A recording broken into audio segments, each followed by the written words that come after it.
The day Daniel Lawson threw his fiancée out in the rain, he expected her to cry, beg, and disappear quietly. He did not expect 6 black Cadillac Escalades to roll into his perfect suburban neighborhood exactly 1 minute later. And he definitely did not expect the most feared mafia boss in the Midwest to step out of the front vehicle, look past every shocked neighbor on the street, and say Lena Carter's name like she was the only person in Ohio worth finding. At first, Daniel thought the cars were for him. That was the kind of man Daniel had become. If something expensive appeared, he assumed it was connected to his success. If someone powerful arrived, he believed they had come to shake his hand. He stood in the driveway, with rain darkening the shoulders of his navy dress shirt, one hand still wrapped around the handle of a cheap cardboard box, smiling like life had finally sent him an audience worthy of his performance. Emily stood beside the scattered pieces of her life, soaked from the cold spring rain, her old green sweater clinging to her arms, her hair stuck softly to her cheeks, her engagement ring missing from the finger where it had lived for 3 years. Daniel had taken it back 20 minutes earlier. Not gently, not sadly. He had held out his hand in the kitchen and said, "Let's not pretend this still belongs to you." She had not fought him for it. That seemed to irritate him more than tears would have. Daniel liked reactions. He liked proof that his words had landed. For months, maybe years if Emily was honest, he had been throwing small knives and waiting to see which ones made her flinch. Her clothes were too simple, her job was too small, her laugh was too loud when she was comfortable, her body was too much in every room he wanted to enter proudly. At first, he had said these things as jokes, then as advice, then as correction, then as truth. The man who had once told her he loved that she made people feel safe had slowly become a man who hated that safety because it did not impress anyone important.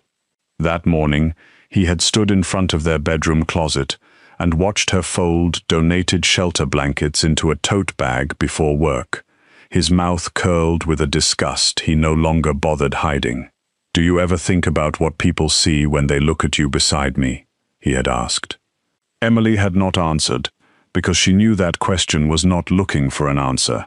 It was looking for a wound. Daniel had adjusted his silver watch, the one his Uncle Richard gave him after his latest promotion at Lawson Logistics. "I'm moving into a different level now, Emily. I can't keep dragging around someone who still dresses like she organizes church bake sales. I organize emergency supply drives," she had said quietly, "for women who leave home with nothing." Daniel had laughed. "That sounds noble, until people ask what my fiancé does, and I have to explain you manage receipts for a sad little shelter in Columbus." Emily had looked down at the blanket in her hands. It was yellow, soft, covered in tiny moons. A woman named Tasha had slept under it the week before, with her 2 children on the shelter's old blue couch, because every room was full, and turning them away had not been an option. Emily knew exactly how much that sad little shelter mattered. She knew the sound of a woman laughing for the first time after 3 days of fear. She knew which grocery stores donated bruised apples on Fridays. She knew how to stretch a grant so far it should have snapped. She knew Daniel would never understand any of that because there was no mirror in it for him. By noon, he had packed her things into boxes from the garage. By 3, he had called her mother. By 4, he had opened the front door and thrown the first box into the driveway hard enough that her winter boots spilled across the wet concrete. The neighbors noticed almost immediately. Mrs. Harlan from across the street paused behind her curtain. The teenage boy next door stopped pretending not to record on his phone. A man walking a golden retriever slowed until the dog tugged at the leash. Daniel saw them all and grew taller under their attention. "Come on, Emily," he said, lifting another box. "Don't make this dramatic." She almost laughed. She truly almost did. Her sweaters were in the rain. Her grandmother's recipe tin had rolled under the bumper of his car. Her work files sat beside a puddle, and one of the cardboard boxes was already sagging because he had used the cheap ones from the basement that were never meant to hold anything heavier than old holiday lights. And he was telling her not to be dramatic. "Daniel," she said, trying to keep her voice steady, "can we at least do this inside?" "No." He stepped closer, lowering his voice just enough that the neighbors could still hear if they tried. And of course, they tried. "I'm done hiding the truth. I gave you years to become someone who fit my life. You chose to stay small." Something inside Emily went very still, not calm, not empty. Still, the way the air changes before thunder. "I stayed kind," she said. Daniel's face tightened. "Kind does not open doors." "No," Emily said softly, "but it lets people sleep at night." His smile vanished. For a second, she saw the boy she had met years ago at a volunteer fundraiser, the one who had looked nervous in a borrowed jacket and told her he liked how she spoke to people like they mattered. Then that boy disappeared behind the man who now spent his evenings practicing handshakes with executives and correcting her in restaurants when she ordered dessert. He pulled out his phone. "Fine. Let's make this simple." Emily knew who he was calling before he said the name. Her stomach sank anyway. "Mrs. Carter," Daniel said when her mother answered. His tone became bright, polite, poisonous. "You need to come pick up your daughter. I don't want her anymore." The world narrowed around those words. Rain tapped against cardboard. Somewhere, the retriever barked once. Emily felt heat climb into her face, not from shame, though shame tried to come. It was anger. Slow, old anger. Anger with roots. Daniel looked at her while he said it, smiling, as if he had finally found the sentence cruel enough to make her break. "Yes," he continued into the phone. "She's outside." "No, I'm not discussing it.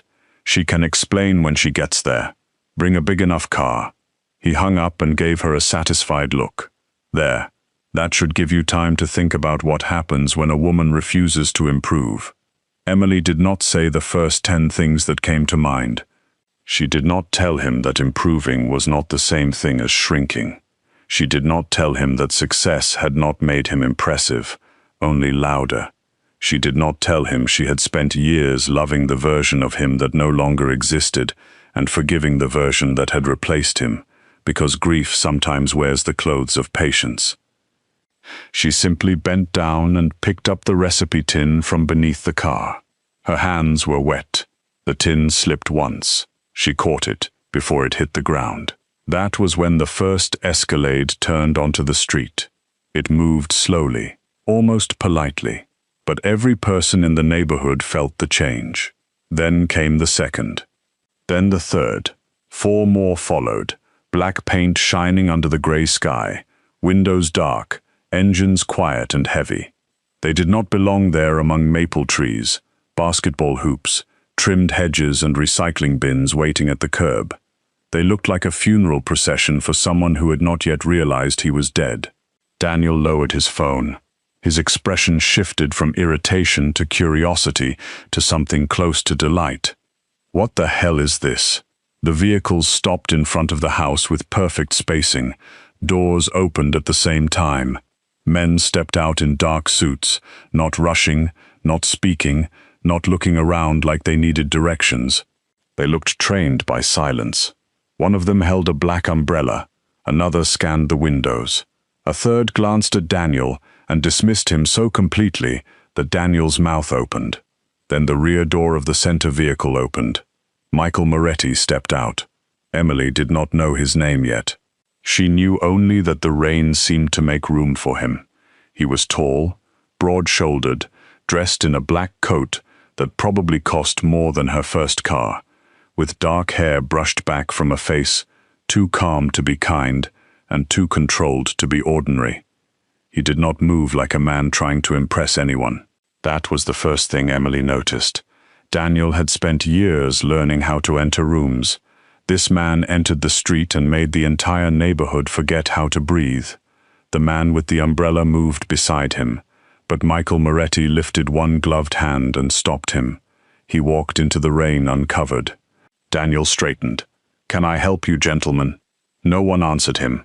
Michael's eyes moved across the driveway.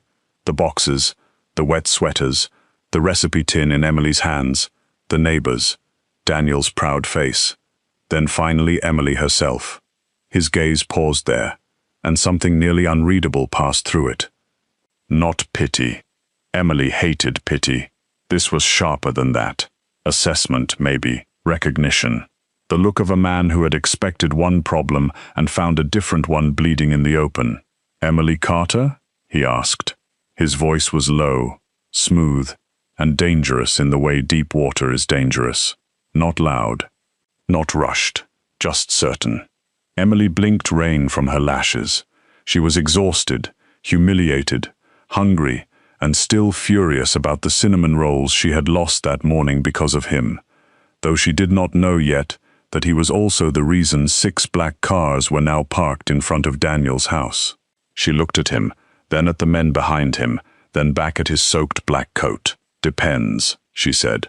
"Are you here to kill me or apologize for ruining my cinnamon rolls?" For 1 full second, nobody moved. Daniel made a sound, somewhere between a laugh and a warning.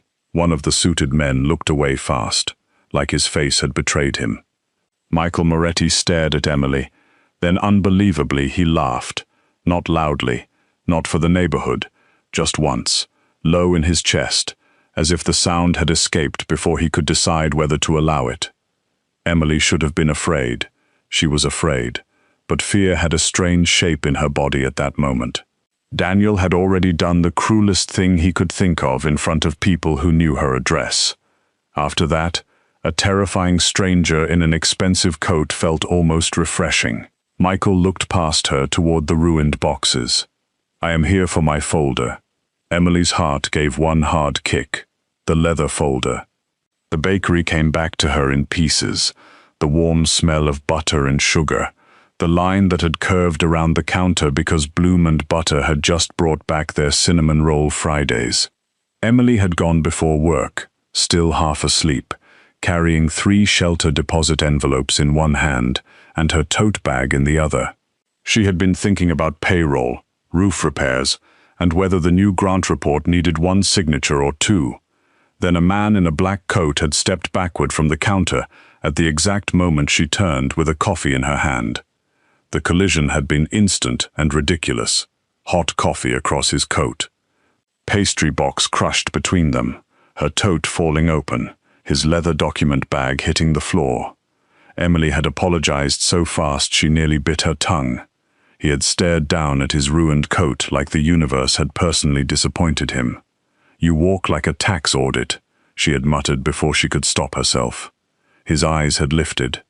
She had frozen, because men like that did not usually get spoken to that way. Men like that probably had lawyers who handled insults. But then the baker had shouted that the next tray was ready. Someone behind them had complained. Emily had grabbed what she thought was her bag, and the stranger had picked up the other one. She had rushed to work with frosting on her sleeve and irritation in her chest, only discovering the mistake hours later when she opened the bag and found a leather folder instead of shelter receipts. She should have called the bakery. She should have returned it immediately. She would have, if curiosity had not pulled her 1 inch closer. The folder contained numbers, routes, coded names, and shipment schedules. Not normal business files, not fully criminal either, at least not in a way she understood. But Emily knew books. She knew when money had been moved through fake services. She knew when donations were being used as covers because she had spent years protecting a non-profit from people who thought good causes were easy places to hide bad numbers. And one name had appeared again and again in the margins. Lawson Logistics, Daniel's company. No, not just his company, his Uncle Richard's company. The business Daniel had worshipped for years. The business that had turned him from a nervous, hopeful man into someone who spoke about people like they were furniture placed badly in his future. Emily had copied 3 pages before fear caught up with her. Then Daniel came home early. Then everything exploded. Now the man from the bakery stood in Daniel's driveway with half a dozen dangerous-looking men behind him. Emily tucked the recipe tin against her chest. "You're the coffee man." Michael's mouth moved slightly. "I have been called worse. You ruined my cinnamon rolls. You spilled coffee on a $12,000 coat." Emily looked at the black wool, now wet from the rain. "Seems like the coat's having a rough day either way." Another suited man definitely coughed to hide a laugh this time. Daniel stepped forward, offended by the simple fact that a conversation was happening without his permission. "Emily, what is going on?" Michael did not look at him. "That is what I would like to know." Daniel's smile returned, but it was thinner now. "Well, whatever Emily has done, I'm sure it's some misunderstanding. She works with donation accounts. She gets confused when things become too technical." Emily's fingers tightened around the tin. Michael finally turned his head toward Daniel. That was all he did. He looked at him. The effect was immediate. Daniel's confident posture weakened by half an inch. Not enough for the neighbors to notice, maybe. Enough for Emily to see it. Daniel had always been brave around people he considered beneath him. Around true power, he became careful. "And you are?" Michael asked. Daniel's mouth opened, then closed. "Daniel Lawson." A silence followed. It was small, but Emily felt it move through the men behind Michael. Not surprise exactly. Confirmation. Michael looked at him with new interest. "Lawson." Daniel tried to recover. "Yes, Lawson Logistics. I'm Director of Regional Operations." Michael's expression did not change. "Congratulations." Daniel smiled before he realized it had not been a compliment. Emily watched them and felt something cold settle in her stomach. The folder was not just strange. It was dangerous, and whatever was inside it connected Daniel to this man in a way Daniel clearly did not understand yet. Michael turned back to her. "You looked inside." It was not a question. Emily could have lied. She had spent years smoothing truth so people did not bleed on it. She could have said no, could have pretended confusion, could have played the harmless, dumped woman Daniel wanted the neighborhood to see. But the rain was running down her face. Her mother was probably crying on the other end of town, and Daniel had just called her useless in front of half the block. So Emily lifted her chin. "Yes," Daniel snapped toward her. "You what?" Michael ignored him again. "How much did you understand?" Emily looked at the men, the cars, the dark windows, the way every neighbor had suddenly become deeply interested in watching through blinds. Then she looked at Michael.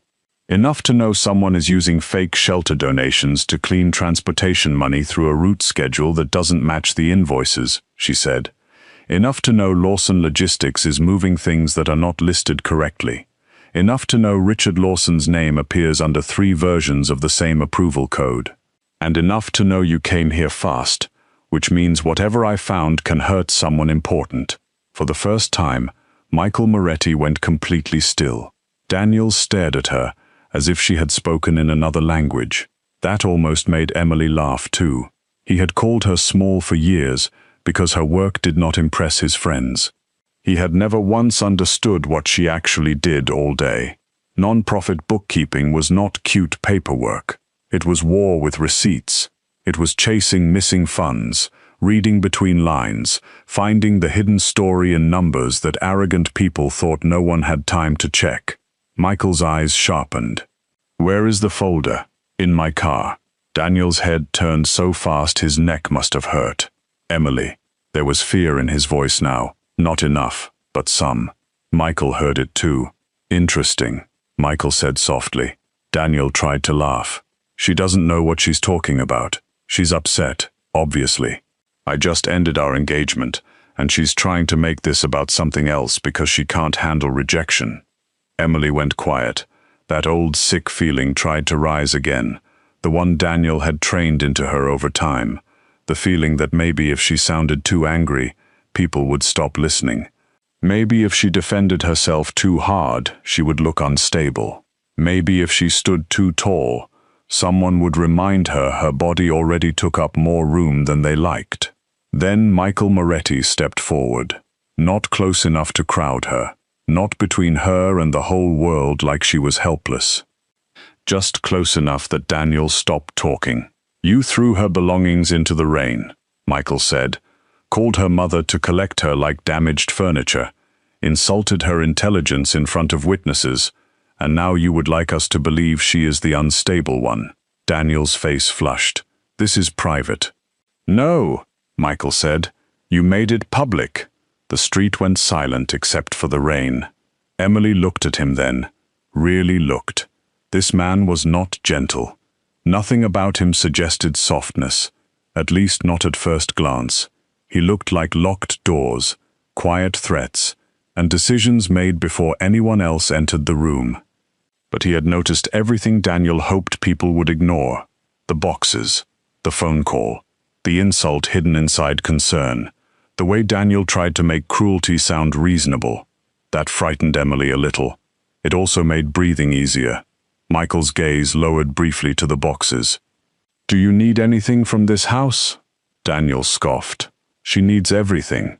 I paid for most of it. Emily smiled then. It surprised even her. You paid for the couch because you hated mine.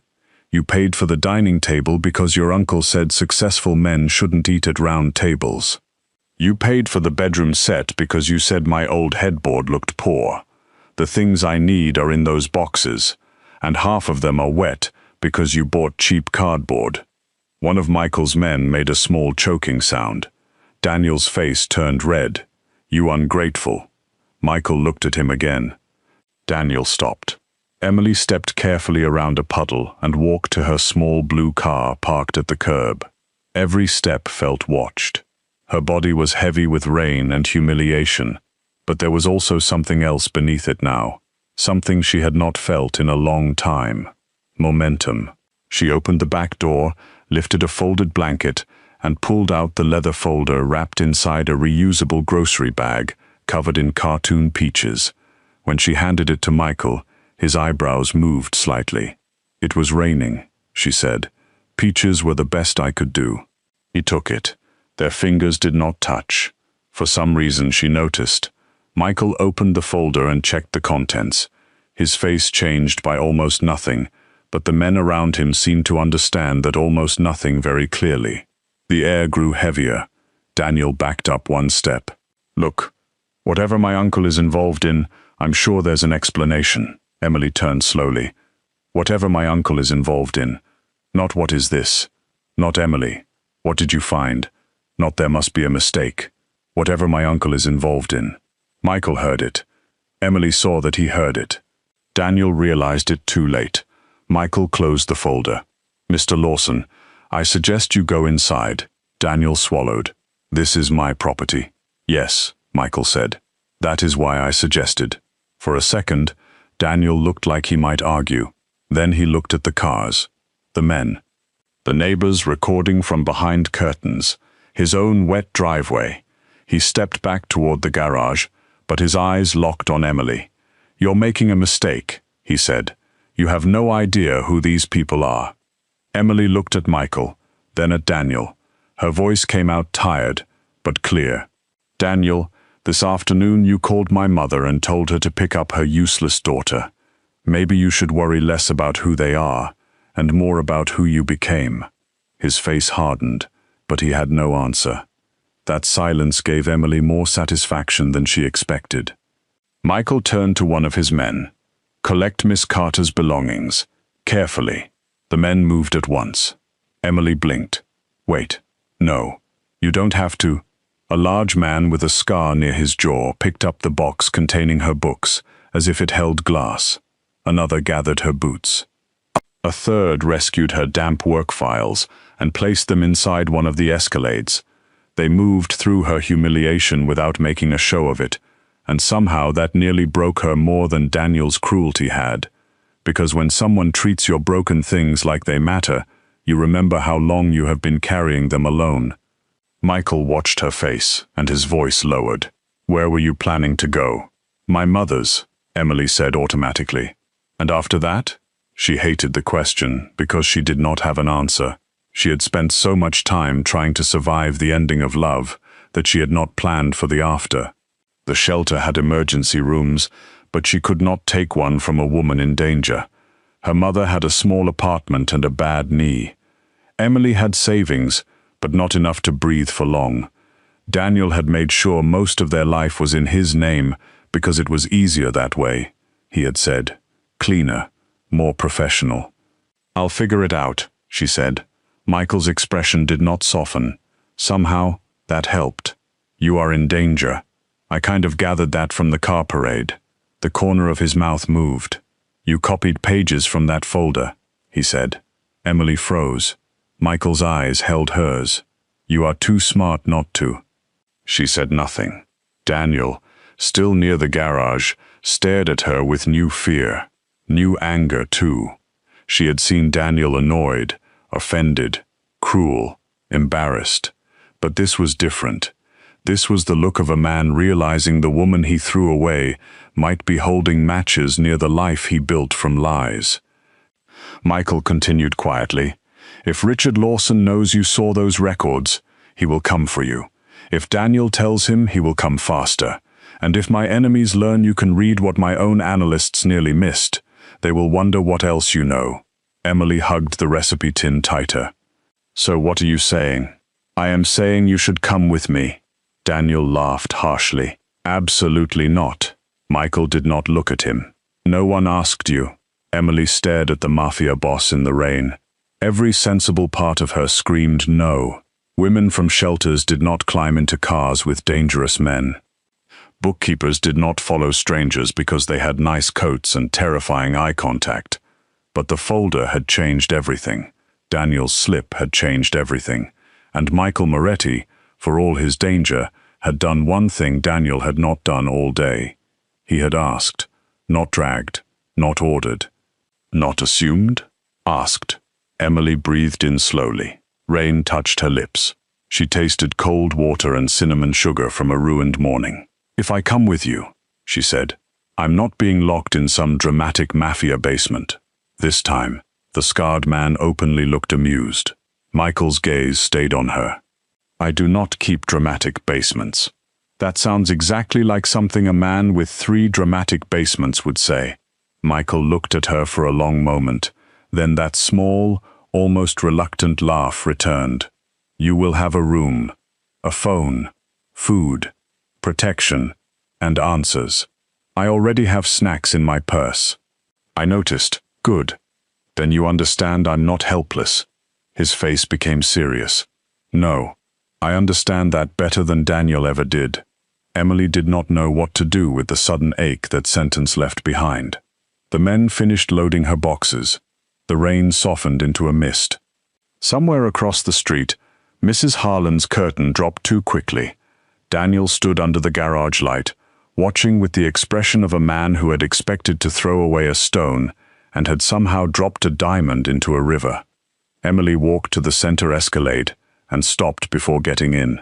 She turned back once, not to Daniel, but to the house. The gray siding, the white porch chairs she had picked out, the kitchen window where she had waited through so many late nights, telling herself love could survive contempt if she was patient enough. For a moment, grief rose, real and sharp. Not for the man standing in the driveway, for the life she had tried to build with the person he used to be. Then Daniel spoke. "Emily, don't be stupid."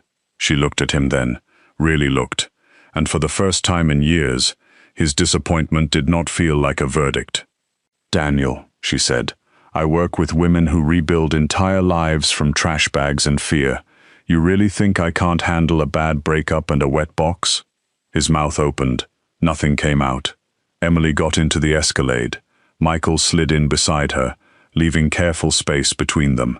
The door closed, and the neighborhood became muted behind tinted glass. Warm air brushed her wet sleeves. The leather seat smelled expensive and faintly of smoke. Emily held the recipe tin on her lap like an anchor. For several seconds, neither of them spoke. Then Michael said, "About the cinnamon rolls." Emily turned her head. "I will replace them." She studied him.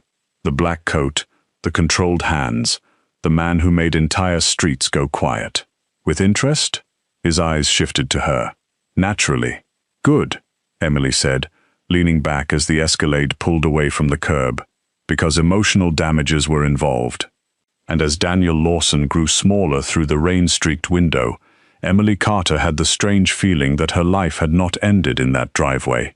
It had been waiting there, furious and soaked, for the wrong man to finally throw her out so the right kind of danger could find her. The first thing Emily learned about Michael Moretti's world was that silence had layers. There was the comfortable silence of the Escalade as it carried her away from Daniel's street, all warm leather, tinted windows, and rain sliding down the glass, like the neighborhood was being erased behind her. There was the watchful silence of the men in the front seats, who did not turn around, did not ask questions, and somehow made their stillness feel louder than any threat. And then there was Michael's silence beside her, quiet but not empty, controlled but not careless, as if every word he did not say had been chosen as carefully as the black coat drying against his shoulders. Emily kept the recipe tin on her lap with both hands.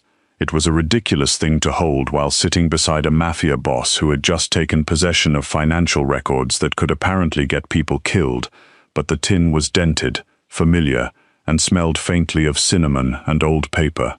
Her grandmother had kept cookie recipes in it. Her mother had kept emergency cash in it once. Emily now kept little things she could not afford to lose.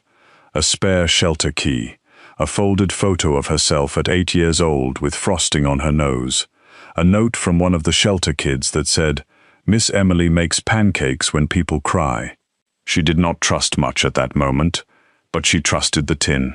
Michael looked at it once and said nothing. That made her like him more than she wanted to.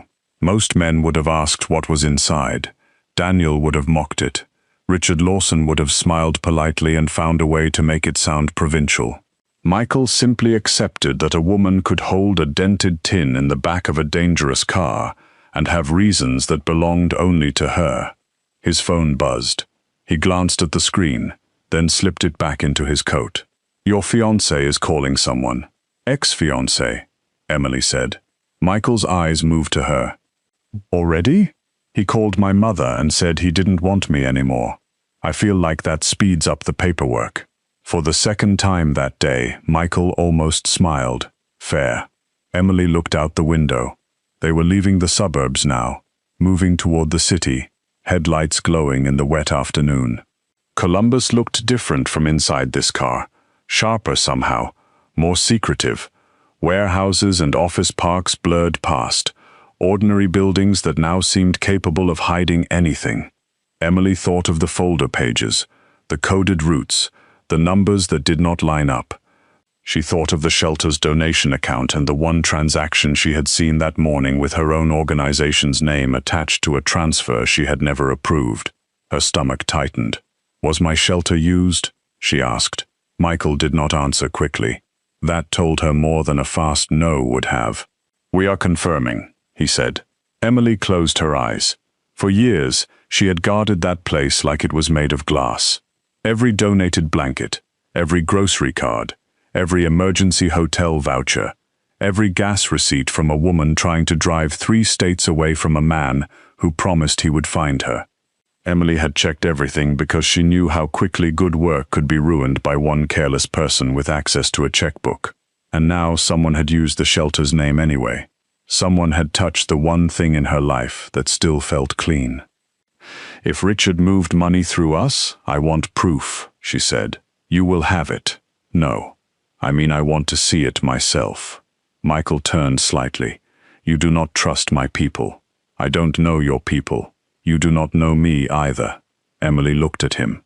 "I'm in your car, not your pocket."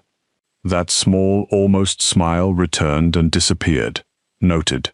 They drove through a security gate hidden behind an old brick warehouse near the river. At first, Emily thought they had stopped at a business office, maybe one of those renovated industrial spaces with steel stairs and overpriced coffee machines. Then the gate closed behind them. 2 men appeared on the roof, and another black vehicle rolled across the entrance like a shadow. Not a business office then. Or not only that. Inside, the building was warmer than she expected. Not cozy exactly. Michael Moretti did not seem like a man who arranged cozy things on purpose. But the floors were polished wood, the walls were brick, and lamps cast soft gold light across long tables covered in files, laptops and maps. No dramatic basement, no chains, no smoky room full of men laughing over whiskey. Just controlled activity. People looked up when Michael entered, and every conversation lowered at once.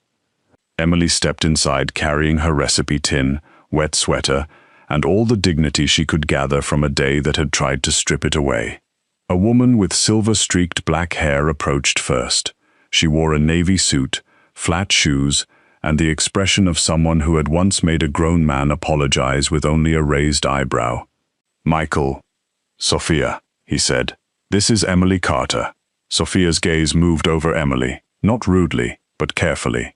Rain-soaked clothes, old sweater, cheap sneakers. Chin lifted too high because lowering it might let something break. Then Sophia's expression softened by the smallest degree.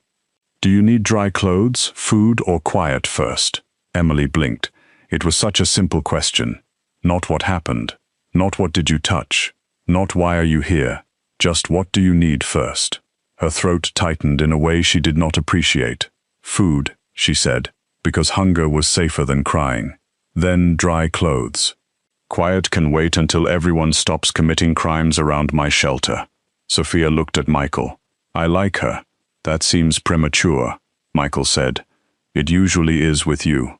Emily looked between them. "Is she allowed to talk to you like that?" Sophia took the recipe tin gently from Emily's hands, only after Emily loosened her grip. "Someone has to." Michael removed his coat. "Sophia has known me since I was 14. She believes this gives her diplomatic immunity." "It does," Sophia said. "Come, Emily. Soup first, then we save your life. I usually prefer coffee before life-threatening conversations. We have that too." Michael watched Emily follow Sophia toward a kitchen tucked behind glass walls, and for a moment he did not move. He had expected Daniel Lawson's frightened ex-fiancé. He had expected a witness, maybe a liability, maybe a woman too shaken to understand the storm she had stepped into by accident. Instead, he had found Emily Carter, wet and furious in a driveway, making jokes while standing beside the wreckage of her life. She was not fearless. Michael knew fear when he saw it. She was something rarer. She was afraid and still herself. That made people underestimate her. It also made her dangerous. By evening, Emily sat at a long conference table wearing borrowed black sweatpants, a cream sweater Sophia had found from somewhere, and fuzzy socks that made one of Michael's soldiers stare at the floor like he was trying not to have an opinion. Her hair had dried into soft waves around her face.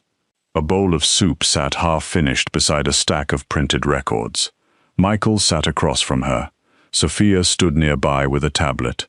3 men Emily did not know worked quietly along the far wall. The folder lay open between them. Emily leaned over the pages with a pen in hand, her eyes moving faster than anyone expected. "This invoice is fake." Michael looked at the page. "How do you know?" "The amount is too clean." One of the men near the wall glanced up. "Too clean?" Emily tapped the paper. "Real non-profit supply invoices are messy. They include tax differences, shipping fees, weird quantities, partial back orders, replacement items, things like that. This one is $48,000 exactly, for emergency household kits. No cents. No delivery adjustment. No vendor contact. And look at the date." She circled it. Same day Lawson Logistics had a shipment moving through Toledo. Michael looked at Sophia. Sophia nodded once. "She's right." Emily flipped another page. "This one too. Different shell company. Same approval structure. They're layering transactions through organizations people are afraid to question because no one wants to look like the person harassing a women's shelter." The room went quiet. Emily felt all those eyes on her and almost folded into herself by habit. Daniel's voice tried to rise from memory. "Don't get too intense, Em. People don't like lectures." She pressed the pen harder into the paper and kept going. They weren't just using the shelter's name, she said. They were using the kind of work we do as camouflage. Domestic violence emergency funds, relocation grants, medical vouchers, transportation reimbursements. Those accounts move quickly, because when someone needs to leave a dangerous home, waiting 3 weeks for approval can get them hurt. Richard knew that. He used the urgency. Michael's face changed. Not much, but something dark moved behind his eyes. Daniel knew? He asked. Emily looked down at the records. Maybe not at first. That is generous. No, she said quietly. It's accurate. Daniel doesn't understand numbers this well. He understands status. He understands who is impressed by which watch. He understands how to stand near powerful men and look useful. Richard probably gave him small pieces, made him feel chosen, then gave him bigger ones until backing out would mean admitting he had been used. Michael studied her. You still defend him? Emily's head lifted. No, I'm explaining him. There's a difference. Something in Michael's gaze shifted again, and she looked away before it could make her feel seen too deeply. The next few days blurred into coffee, records, safe house rooms, and phone calls she was not allowed to answer without someone tracing them. Her mother cried when Emily called, then got angry, then cried again, then asked whether the Mafia Boss was at least polite. Emily said yes, mostly, which made her mother suspicious. The shelter director, Marianne, wanted to call the police immediately, then went silent when Sophia gently explained that 2 local officers had already appeared in Richard Lawson's contact logs. Emily hated that part most. She hated every reminder that the world was full of doors women were told to knock on, only to discover the locks had been sold to the same men they were running from. Michael did not hover, exactly. Hovering required a softness he did not know how to perform. But he appeared everywhere, in the conference room doorway while Emily argued over route codes, near the kitchen when she forgot dinner, at the end of the hall when a new guard spoke too sharply and Emily's shoulders rose before she could stop them. He did not ask what Daniel had done to make her brace like that. He simply looked at the guard and said, again, respectfully.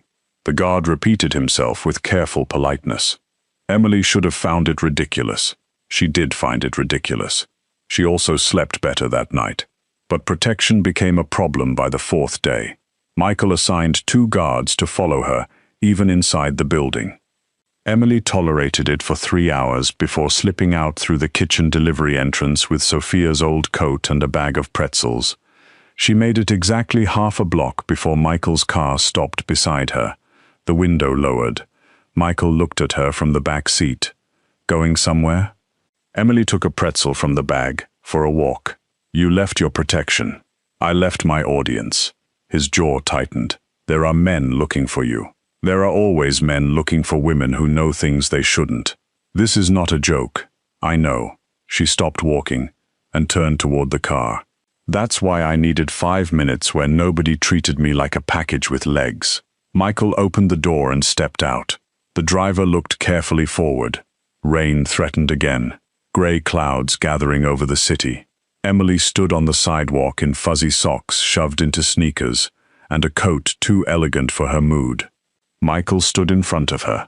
Black suit, black shirt, black expression. People crossing the street gave them space without knowing why. I am trying to keep you alive, he said, and I'm trying to stay a person while you do it. The words hit harder than she expected.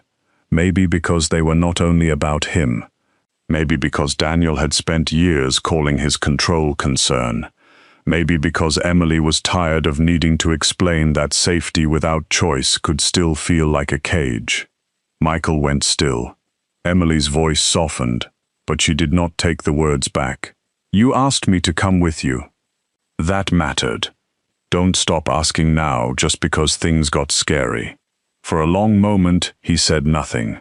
Then he looked at the sidewalk, exhaled slowly, and nodded once. You are right. Emily had been ready for an argument. The agreement startled her so much she almost dropped the pretzels. Michael noticed. Did you expect me to shout? I expected something more dramatic. I disappoint you. Not yet. But your wardrobe keeps trying. That surprised the laugh out of him again. Quiet and brief, but real. Emily felt it somewhere she did not want to name. After that, the rules changed. Guards remained, but they walked farther back. Emily got a phone with emergency contacts she could actually use. Michael told his people that Miss Carter was not cargo, and after the third man repeated the phrase with a straight face, Emily nearly laughed herself sick in the kitchen. The investigation moved faster, once Emily stopped waiting to be invited into the important parts.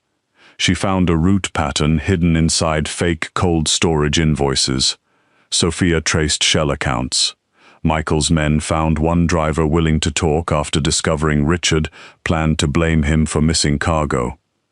The cargo was not just stolen electronics and luxury goods, as Emily first guessed. There were medical supplies too, counterfeit pharmaceuticals, stolen surgical equipment, and crates marked as charity relief shipments that had never reached the people whose names appeared on the forms. That discovery made Emily quiet for a long time. Michael found her later in the kitchen, staring at a cold cup of tea. "You should sleep," he said. "I keep thinking about the women who came to us needing medication vouchers," she said. "I keep thinking about how many times we said funds were tight. How many times I apologized because a program had delays. What if this is why? What if they stole from people who were already running?" Michael sat across from her. He did not offer comfort quickly. She liked that. Easy comfort would have felt cheap. "Then we return what was taken," he said. Emily looked up. "It's not that simple." "No," he said, "but simple things are rarely worth doing." She watched him in the warm kitchen light. His sleeves were rolled to his forearms. He looked less untouchable there, with a mug of black coffee and exhaustion shadowing his eyes. Still dangerous, still controlled. But human, in a way she suspected very few people were allowed to see. "Why do you care?" she asked. His gaze lifted. "Don't say because the Lawsons crossed your territory," she added. "I know that part. I'm asking why you care about the shelter funds." Michael was silent long enough that she thought he would not answer. Then he said, "My mother went to a place like yours once." Emily's breath caught softly. "She stayed one night," he continued. "Then my father found her. She never tried again." The kitchen seemed to shrink around the words. Emily did not say she was sorry, not immediately. Some griefs did not want to be touched too fast. Instead, she pushed her untouched tea toward him. "It has honey. I do not drink tea. You also don't wear colors. We all have room to grow." He looked at the cup, then at her, then took it. That was the night something between them changed. Not loudly, not with a kiss. It changed in the small, quiet way a door opens when nobody pushes it. Michael began telling her pieces of his life in careful amounts. A mother who sang while cleaning broken glass from the kitchen. A father who believed fear was the only honest language. A 14-year-old boy who learned that power could protect or destroy, and most men enjoyed pretending there was no difference. Emily told him about growing up bigger than other girls and learning early that people called her sweet when they wanted her quiet. She told him about Daniel, before ambition made him cruel. Michael listened to that part without jealousy, which somehow made Emily trust him more. By the second week, Richard Lawson announced a major charity gala at a downtown hotel, pretending nothing had changed. The public theme was logistics leaders supporting safe homes for women and children. Emily stared at the invitation when Sophia placed it on the table and laughed once, without humor. "That is bold," she said. "Richard is arrogant," Sophia replied. "He believes no one will challenge him publicly." Michael watched Emily's face. "We can expose him without you there." Emily looked at him. "No." "Emily." "No," she repeated. "He used my shelter. Daniel humiliated me in front of neighbors because he thought no one important would ever stand beside me. Richard built this whole thing on the belief that people like me are useful only when quiet. I'm not hiding while he raises money under a banner he robbed. Michael's eyes held hers. "It will be dangerous." "Yes, you may be insulted. I survived Daniel with a podcast voice and a superiority complex. I'll manage rich people with champagne." Sophia covered her smile with her tablet. Michael did not smile. He looked worried, and on him worry seemed almost violent, because he clearly disliked feeling it. "Then we prepare." Preparation, in Michael Moretti's world, involved security plans, evidence packets, digital backups, legal contacts, witness movement, and one absurd afternoon where Emily stood in a private dress salon while 3 women brought her gowns that looked like they had been designed for women who had never eaten pasta with enthusiasm. The first gown was silver and tight enough to make breathing a theory. Emily rejected it immediately. The second had feathers. She said she looked like a wealthy bird with secrets. The third was gold, and so reflective that she told Michael she refused to attend a gala dressed as a chandelier with unresolved trauma. That broke Sophia completely. She had to leave the room. Michael stood near the mirror, arms folded, pretending not to be amused. "What would you choose?" Emily looked at herself in the mirror. For years, Daniel had chosen clothes for events based on what made her smaller, darker, smoother, less noticeable. He liked sleeves that hid her arms, cuts that apologized for her stomach, colors that lowered the volume of her body. Emily touched the rack of gowns and stopped at deep red velvet. "That one," she said. The room went quiet for a reason she did not understand until she tried it on. The dress did not hide her. It held her. Softly, boldly, with a neckline that framed her face, sleeves that fell beautifully, and fabric that moved around her curves like it had been waiting for someone warm to wear it. Emily looked in the mirror and did not see the woman Daniel described. She saw herself. Tired, yes. Bruised, in places no one could see, yes. But not small, never small. Michael said nothing. Emily turned. No comment. His eyes moved over her with such controlled reverence that her breath caught. Not hunger first. Not surprise that she looked good despite her size. Not that awful look some men had when they thought desire for a fat woman needed secrecy or apology. Michael looked at her like the room had become less important because she was in it. "You look," he said, then stopped. Emily raised an eyebrow. "Careful. Your reputation may not survive adjectives." His voice lowered. "You look like every man who ever underestimated you should be nervous." The words settled over her skin warmer than the velvet. She looked back at the mirror and smiled. The gala arrived on a Friday night with rain again, because apparently the universe had a flair for repetition. The hotel ballroom glittered with chandeliers, white flowers, polished glasses, and people who smiled as if their teeth had been trained separately from their souls. Richard Lawson stood near the entrance greeting donors. He was taller than Daniel, silver-haired, handsome in the cold way of expensive men who never waited in lines. Daniel stood beside him in a black tuxedo, a thin blonde woman on his arm, her smile polished and empty. He looked nervous, though he tried to hide it. Then Emily entered beside Michael Moretti. The room changed. It did not stop completely. Rooms like that were too trained to stop, but conversations lost their rhythm. Glasses paused halfway to lips. Eyes moved from Michael to Emily, then back again, trying to solve them like an equation that offended them. Emily felt the attention strike her body first, the old instinct telling her to fold inward, to make a joke before someone else could, to soften herself so other people's surprise would not become cruelty. Michael leaned slightly toward her. "Breathe." "I am breathing." "You are plotting murder with your shoulders." Emily almost laughed. "I'm hungry. That is worse." The laugh escaped then, small and real, and Daniel saw it. That was the best part. Not because he looked jealous, though he did. Not because the woman on his arm stiffened, though she did, but because Daniel looked confused. He could not understand why Michael Moretti was looking at Emily like that. He could not understand why she was not wet and broken in his driveway anymore. He could not understand that she had never been less valuable just because he had failed to value her. Richard recovered first. He approached with open arms and a smile designed for cameras. "Michael," he said. What a surprise. Michael's hand rested lightly at Emily's back, not pushing, not steering, just present. "Richard." "And Miss Carter," Richard said smoothly. "I heard there was some unfortunate confusion last week." Emily smiled. "That's one word for financial crimes." Richard's eyes chilled. Daniel stepped forward quickly. "Emily, maybe we should talk privately." "No, thank you." His mouth tightened.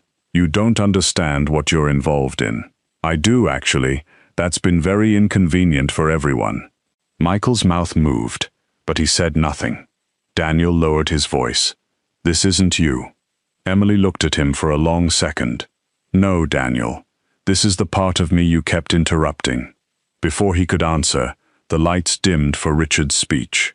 Everyone turned toward the stage. Richard walked up with the ease of a man who had mistaken public approval for armor. He spoke about community, safety, leadership, and the responsibility of successful people to protect the vulnerable. Emily stood near the front, with Michael beside her, and felt anger move through her.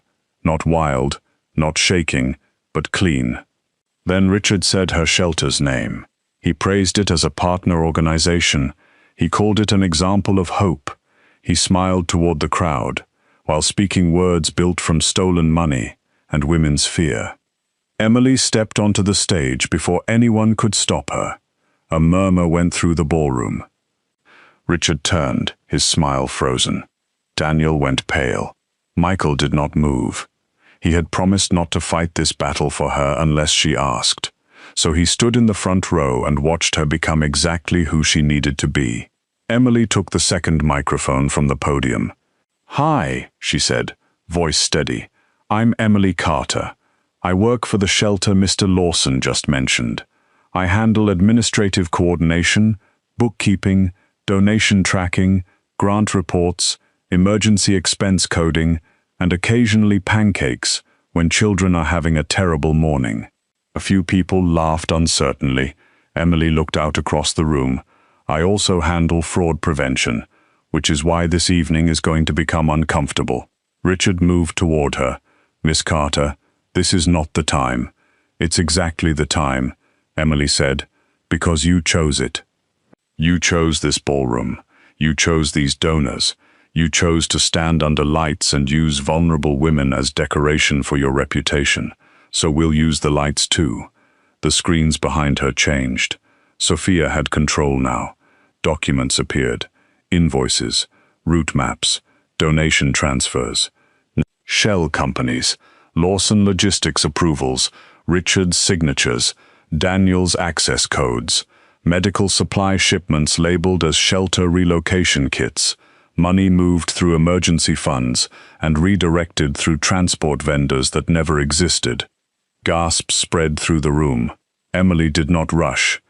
She explained it simply, clearly, the way she explained budgets to new volunteers who were afraid numbers meant they were stupid. She showed how the same approval code appeared across 3 fake vendors. She showed how shelter funds had been used to clean money from stolen goods. She showed how Richard planned to blame Michael's organization by routing final shipments through Moretti territory. Then she showed the part that made Daniel close his eyes. Daniel had approved 2 transfers. Maybe he had not designed the machine, but he had fed it. Richard's mask cracked. "These records are fabricated." "No," Emily said. "They're copied, backed up, verified, and already sent to people who know how to read them without being impressed by your suit." 2 men near the side doors moved toward the exits and found Michael's people already there, not blocking the doors dramatically. Just standing, calm, present, unavoidable. Richard's voice dropped. "You foolish woman." The room heard it. Emily smiled sadly. There he is. That was when the final screen appeared. A video from a Lawson Logistics office, recorded by a driver Richard had planned to betray. Richard's voice filled the ballroom, calm and irritated, explaining that Emily Carter was the perfect scapegoat because she was emotional, recently dumped, and desperate to feel important. Daniel's voice followed, quieter, uncertain, asking if she would go to prison. Richard laughed and said women like Emily were easy to dismiss because people already assumed they wanted attention. Daniel looked at Emily then. For once, there was no performance left in him, only shame. Richard tried to leave the stage. 2 federal agents entered from the side hallway with Sophia beside them. Legal pressure, leaked evidence, and Michael Moretti's carefully placed influence had done what none of those things could have done alone. Richard Lawson, who had built his life on doors opening before he reached them, found every exit closed. Daniel was not arrested that night, not immediately. He was questioned, suspended, abandoned by people who had once laughed too loudly at his jokes. His polished socialite left before dessert. Investors stopped answering his calls before midnight. By morning, Lawson Logistics was on every local news channel, and Daniel's name sat beneath headlines he had spent years trying to rise above. Michael could have destroyed him more completely. Emily knew that. She found Michael later on the hotel balcony, the city lights blurred by rain beyond the glass. The gala had emptied into chaos. Sophia was handling statements. Agents were taking boxes. Emily's feet hurt. Her red dress felt heavier now, not from shame, but from everything it had carried. Michael turned when she stepped outside. "You should be inside," he said. "You should try a sentence that doesn't sound like an order." He paused. "Would you like to be inside?" "No." "Then stay." She stood beside him, looking out over the city.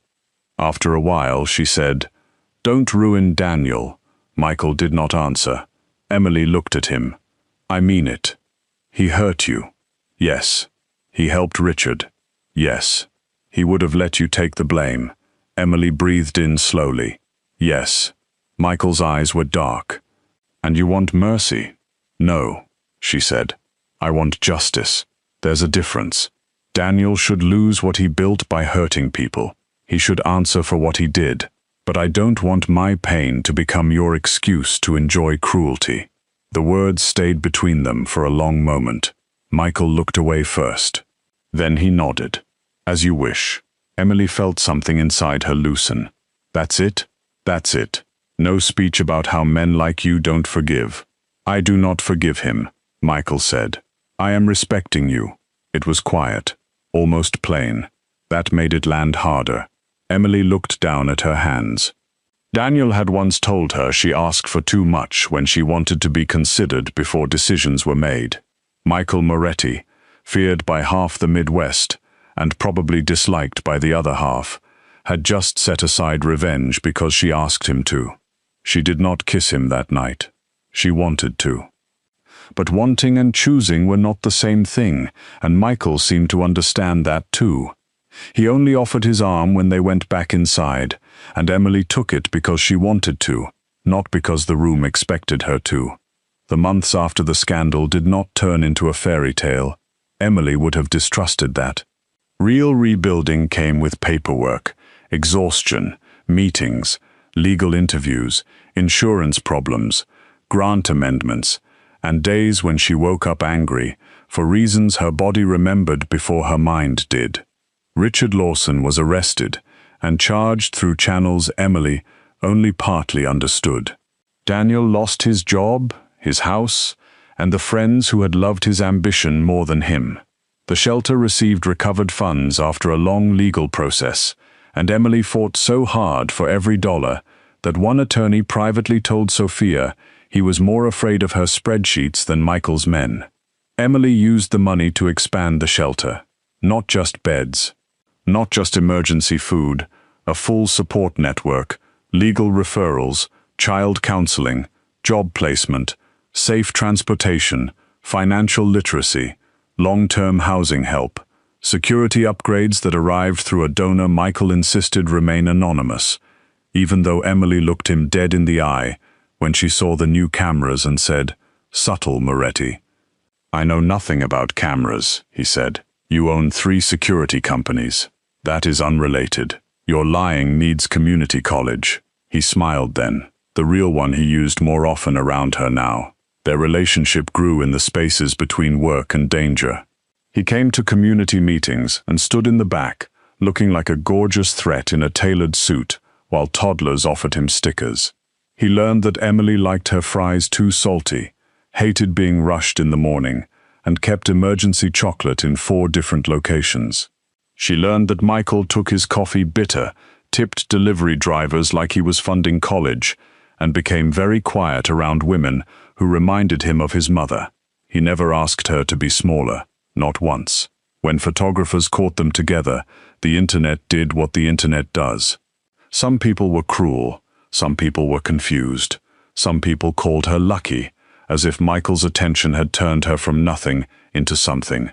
Emily ignored most of it until one headline described her as the plus-size bookkeeper who won the Mafia King's heart. She snorted coffee through her nose. Michael looked up from across the table. "Are you injured?" Emotionally, he read the headline. His expression turned cold. "No," Emily said immediately. "You are not threatening a blogger. I was only considering options. Consider pancakes." He put the phone down. A week later, Emily gave an interview about the shelter expansion. When the reporter asked what it felt like to be chosen by such a powerful man, Emily smiled gently. "I was not waiting around to become valuable," she said. "Love does not create worth. The right love recognizes it." Michael watched from behind the cameras, and for once, he looked as if someone had stolen the words from him. Daniel sent the apology in early fall. It came as a handwritten letter, which surprised her, because Daniel had always thought handwriting looked unprofessional. Emily read it alone in her office at the shelter. He admitted he had been cruel. He admitted he had been ashamed of how badly he wanted approval from men who never respected him. He admitted that hurting her had made him feel powerful for a moment, and that was the part that now disgusted him most. He did not ask for her back, not directly. But near the end, he wrote one sentence that sat in her chest like a stone. "If I had understood what you were really capable of, maybe everything would have been different." Emily agreed to meet him once. They met at a small park near the shelter, under trees turning gold at the edges. Daniel looked thinner, older, less polished. His watch was gone. So was the easy arrogance. For a moment, she saw the young man from the fundraiser again, and this time it did not hurt as sharply. Maybe because she no longer needed him to return. He stood when she approached. "You look good, Emily." "I know." He gave a sad little laugh. "Yeah, I guess you do." They sat on opposite ends of a bench. He apologized again, this time without an audience, without trying to make himself sound noble. Emily listened. She owed him nothing, but she listened because closure, she had learned, was sometimes a gift you gave yourself while letting someone else watch. Finally, Daniel asked, "Would it have been different if I had known? About the money, the records, what you could do, if I had seen how valuable you were?" Emily looked at him then, not with anger, not even with sadness, just truth. "That was the problem, Daniel. You needed proof before you saw me." He looked down, and that was the end of them. Not with shouting, not with revenge, not with one final dramatic wound, just a door, closing softly, because the person on the other side no longer lived there. Winter came, with early snow, and a community dinner at the shelter. Emily organized it because the building was finally finished, the new wing warm and bright, the children's room painted yellow, the legal office tucked beside the counseling rooms, and the kitchen big enough to feed people without balancing trays on folding tables. Volunteers filled the halls with laughter. Women who had once arrived shaking now stood beside new arrivals, telling them where to find blankets, diapers, tea, and the good pillows. Children ran past with paper snowflakes. Marianne cried twice and blamed allergies. Michael arrived in a black suit because of course he did. Emily handed him an apron. He stared at it. "It has potatoes on it," she said. "I see that. Put it on. I command dangerous men. And tonight you peel root vegetables. Sophia, passing with a tray, said, "Excellent leadership development." Michael put on the apron. For the next hour, one of the most feared men in the Midwest stood in the shelter kitchen peeling potatoes with terrifying focus. Volunteers avoided his station at first. Then a 6-year-old named Maya walked up, watched him shave the skin from a potato in one long, perfect curl, and said, "You're doing it scary." Michael looked at Emily. Emily grinned. "She's right." He softened his grip. By dinner, the room was full.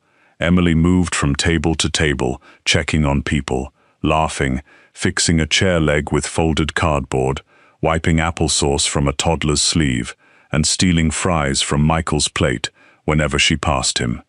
Each time, he pretended not to notice.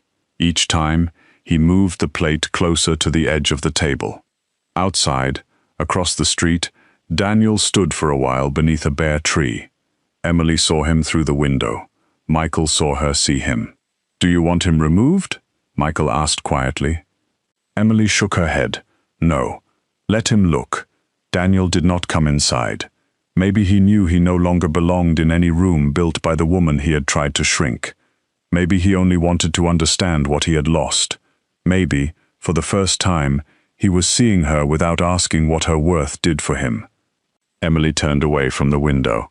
Michael stood beside her, potato apron still tied over his black suit, looking deeply uncomfortable with the amount of warmth in the room, and completely unwilling to leave it. "You're peeling too aggressively," she said. "The potatoes have offended me.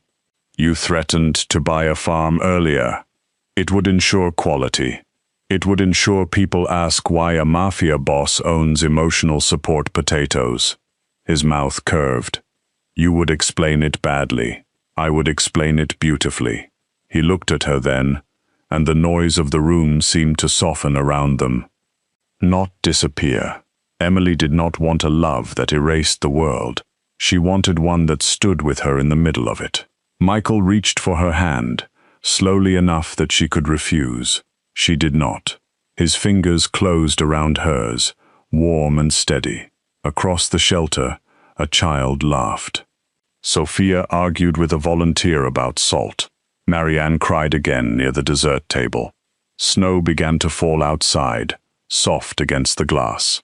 Emily thought of Daniel's driveway, the wet boxes, the neighbors, the phone call to her mother, the way humiliation had tried to make itself the final word on her life. Then she thought of 6 black Escalades rolling through the rain, not to rescue a helpless woman, but to find a dangerous folder that had landed in the hands of the one person patient enough, angry enough, and smart enough to read it. She had not become powerful because Michael chose her. She had been powerful while balancing shelter budgets at midnight, powerful while loving a man who did not deserve the softness she gave him, powerful while carrying groceries, emergency forms, bruised hope, and everyone else's crises in arms the world kept judging instead of thanking. Her worth had never been missing. It had simply been invisible to people who only knew how to measure women by beauty, status, obedience, and size. Michael did not save her from being weak. He gave her room to become even more herself. And Emily, warm-hearted, sharp-tongued, plus-size Emily Carter, who had once stood in the rain holding a dented recipe tin while the wrong man called her useless, now stood in a shelter full of light, holding the hand of a man feared by many and trusted by few. Their enemies would always assume Michael was the dangerous one. That was fine. Let them. The people who knew them best understood the truth. Michael commanded fear. Emily commanded loyalty. And together, they built something stronger than fear could ever be. Not an empire made of threats, not a romance made of rescue, but a life built from trust, laughter, justice, stubborn hope, and 2 people who refused, finally and completely, to let anyone make them smaller.